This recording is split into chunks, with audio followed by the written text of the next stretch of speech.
نحمده ونصلي على رسوله الكريم اما بعد فاعوذ باللہ من الشیطان الرجیم بسم اللہ الرحمن الرحیم رب اشرح لی صدری ویسر لی امری واحلل عقدۃ من لسانی یفقہوا قولی۔ اللہ تعالیٰ کا لاکھ لاکھ شکر ہے، اس نے ہمیں انسان بنایا، جانور نہیں۔ اگر وہ ہمیں کوئی کتا یا بلی یا گدھا بنا دیتا تو ہم کیا کر سکتے تھے؟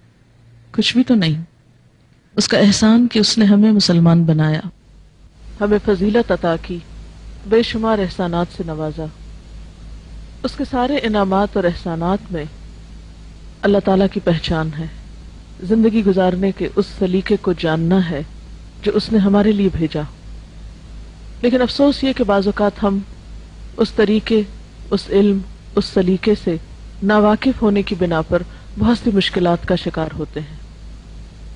اور آج کے دور میں انسان جتنی مادی ترقی کرتا چلا جا رہا ہے اتنا ہی طرح طرح کے مسائل میں گھرتا چلا جا رہا ہے، طرح طرح کی پریشانیوں میں مبتلا ہے۔ آج کے دور میں انسان کو پیش آنے والی پریشانیاں یا بیماریوں میں سے ایک اہم ترین بیماری، جسے آپ ایک روحانی بیماری کہہ سکتے ہیں، وہ ہے ڈپریشن۔ آج ہر دوسرا شخص ڈپریشن کی بات کرتا سنائی دیتا ہے۔ سوال یہ پیدا ہوتا ہے کہ ڈپریشن کیوں پیدا ہوتا ہے؟ ڈپریشن کیا چیز ہے؟ اس کی علامات کیا ہیں اور اس کا علاج کیا ہے؟ ڈپریشن، جسے آپ اردو میں مایوسی، غمزدگی، افسردگی اور پست حوصلہ ہونا کہہ سکتے ہیں، دنیا سے دل اچاٹ ہونا، دنیا کی ایکٹیویٹیز میں پوری طرح پارٹیسپیٹ نہ کر سکنا، یہ ایسی کیفیات ہیں جن کا تجربہ آج کا ہر انسان کم یا زیادہ کرتا ہے۔ ہر انسان کے اوپر کسی نہ کسی درجے کی مایوسی کی کیفیت آتی ہے، غم بھی آتا ہے، ایک اداسی کی کیفیت بھی ہر انسان پر آتی ہے۔ لیکن ایک نارمل انسان اور ایک بیمار انسان میں فرق یہ ہوتا ہے کہ ایک نارمل انسان پر ایسی کیفیات آتی ہیں اور گزر جاتی ہیں، اور وہ بہت جلد ان کا مقابلہ کر لیتا ہے۔ لیکن جب انسان ایسی کیفیات کا مقابلہ نہ کر پائے اور ایسی کیفیات انسان پر حاوی ہونے لگے تو پھر انسان کو سمجھ لینا چاہیے کہ وہ ڈپریشن کے مرض میں مبتلا ہے۔ یہ مرض دنیا کے تمام ممالک میں پایا جاتا ہے، لیکن خاص طور پر ان ممالک میں زیادہ ہے جہاں لوگوں کو اللہ تعالیٰ کی پہچان نہیں، یا اللہ تعالیٰ سے ان کا تعلق نہیں، یا روحانیت سے دور ہیں۔ لیکن ہم مسلمان، ہم تو اللہ پر ایمان بھی رکھتے ہیں، آخرت کو بھی مانتے ہیں، قرآن بھی پڑھتے ہیں، لیکن اس کے باوجود ایسی کیفیات کیوں ہوتی ہیں اور ان کے اسباب کیا ہیں؟ تو سب سے پہلے تو ہمیں ڈپریشن کا سبب معلوم ہونا چاہیے۔ یاد رکھیے کہ ڈپریشن اچانک نہیں پیدا ہوتا، اس کے اسباب بہت گہرے ہوتے ہیں۔ کچھ تو موروثی ہوتے ہیں، یعنی والدین کی طرف سے جیسے اور بیماریاں انسان کو ملتی ہیں، اسی طرح ڈپریشن کا مرض بھی بسا اوقات وراثت میں انسان کو منتقل ہو جاتا ہے۔ پھر اسی طرح نروس سسٹم سے متعلق جتنی بھی بیماریاں ہوتی ہیں، خواہ وہ بظاہر ڈپریشن کی شکل نہ بھی اختیار کیے ہوں، لیکن وہ مل جل کر بسا اوقات ڈپریشن میں بدل جاتی ہیں۔ یعنی انسان کے اعصاب کا کمزور ہونا، یا اعصاب کو کسی بھی طرح کی تکلیف یا پریشر یا بوجھ پڑنا۔ پھر اس کے ساتھ ساتھ انسان کا ماحول بھی اسے ڈپریشن میں مبتلا کرتا ہے۔ یعنی موروثی سبب، موروثی سے مراد یہ کہ جو وراثت میں ہمیں ملا ہے، اس کے ساتھ ساتھ ماحول اس میں ایک اہم کردار ادا کرتا ہے۔ بعض اوقات ایک سبب ہوتا ہے، بعض اوقات کئی اسباب ہوتے ہیں۔ پھر اسی طرح ماحول میں کیا چیز ہے؟ مثلا انسان کا گھر، اس کا خاندان، جہاں پر وہ کام کرتا ہے، یعنی اس کی ورک پلیس، پھر آن دا ہول ساری سوسائٹی اور معاشرہ، ان کے جو اثرات انسان پر پڑتے ہیں وہ اس کے اندر ڈپریشن پیدا کرتے ہیں۔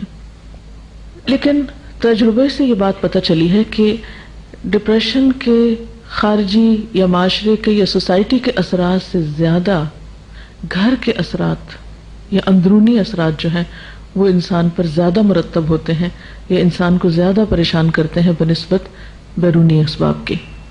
اور ڈپریشن کا اہم ترین سبب یا اہم ترین وجہ انسان کا وہ گھر ہے جس میں وہ رہتا ہے، اور ایسا گھر جس کے رہنے والوں کے درمیان باہم محبت اور مودت اور ایک دوسرے کے ساتھ موافقت نہ پائی جاتی ہو. جس گھرانے کے اندر، جس خاندان کے اندر رہنے والے افراد کے درمیان باہم بدگمانی پائی جاتی ہو، باہم ایک دوسرے کے ساتھ ڈفرینس آف اوپینین ہر معاملے میں پایا جاتا ہو، اور خصوصاً وہ بچے ڈپریشن کا شکار ہوتے ہیں بڑے ہو کر جن کے والدین نے ان کو بھرپور توجہ نہ دی ہو، یا جو والدین کی محبت اور شفقت سے کسی بھی وجہ سے محروم ہوئے ہوں، یا جن پر والدین نے بے جا سختی کی ہو ناجائز طور پر. پھر اسی طرح ڈپریشن کے ان اسباب کے ساتھ ساتھ انسان کی بالکل اپنی ذات کے اندر بھی کچھ کشمکش ہوتی ہے جو ڈپریشن کا سبب بنتی ہے. اندر کی کشمکش کیا ہوتی ہے کہ انسان کے اندر کچھ خواہشات ہوتی ہیں، اور وہ خواہشات بالکل فطری خواہشات ہوتی ہیں. تو بعض اوقات جب انسان کی وہ خواہشات پوری نہیں ہوتی، یا وہ خواہشات حد سے بڑی ہوئی ہوتی، یا وہ خواہشات جائز کی حدود کو کراس کرنا چاہتی ہیں، اور معاشرہ یا دین یا مذہب یا حالات یا ماحول ہمارا اس کے راستے میں رکاوٹ بنتا ہے، تو یہ جو اندر کی کشمکش ہے یہ بھی انسان کو ڈپریشن میں مبتلا کر دیتی ہے. یعنی ذاتی خلفشار، اندر کی کشمکش، اندر کی جنگ. مثلا دل ایک چیز کو چاہتا ہے لیکن دوسری طرف انسان دیکھتا ہے کہ اس کے حالات اس کو اجازت نہیں دیتے، مثلا اس کی جیب اجازت نہیں دیتی، اس کا خاندان اجازت نہیں دیتا، اس کا دین اجازت نہیں دیتا. تو یہ جو کشمکش ہے انسان کے اندرونی جذبات کی اور بیرونی دباؤ کی، یا اندر ہی ایک قوت ہے جو ایک چیز طلب کر رہی ہے اور دوسری اس کو روک رہی ہے، تو وہ اندر کی جنگ جو ہے یہ بھی انسان کو بیماری میں مبتلا کر دیتی ہے. ان اسباب کے ساتھ ساتھ علامات کا جاننا بہت ضروری ہے، کیونکہ کسی بھی بیماری کی جب علامتیں ہم کو پتہ چلتی ہیں تو پھر انسان اس کا صحیح طور پر علاج کر سکتا ہے. ان علامات میں پہلی علامت ہے تنگ دلی کا احساس، دل کی گھٹن، اندر کی گھبراہٹ.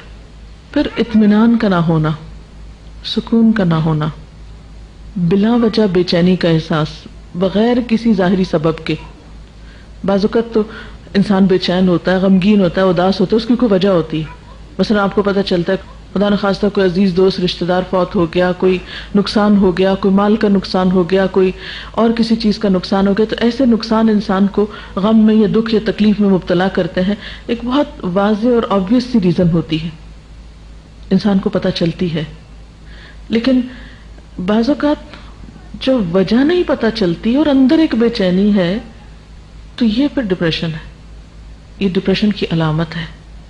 پھر اسی طرح سوچ میں تلخی، نیگیٹو تھنکنگ، ہر چیز کو الٹا دیکھنا، ہر چیز کو الٹا سوچنا، کسی کے سیدھے کام کو بھی غلط سمجھنا، ہر ایک پر شک کرنا.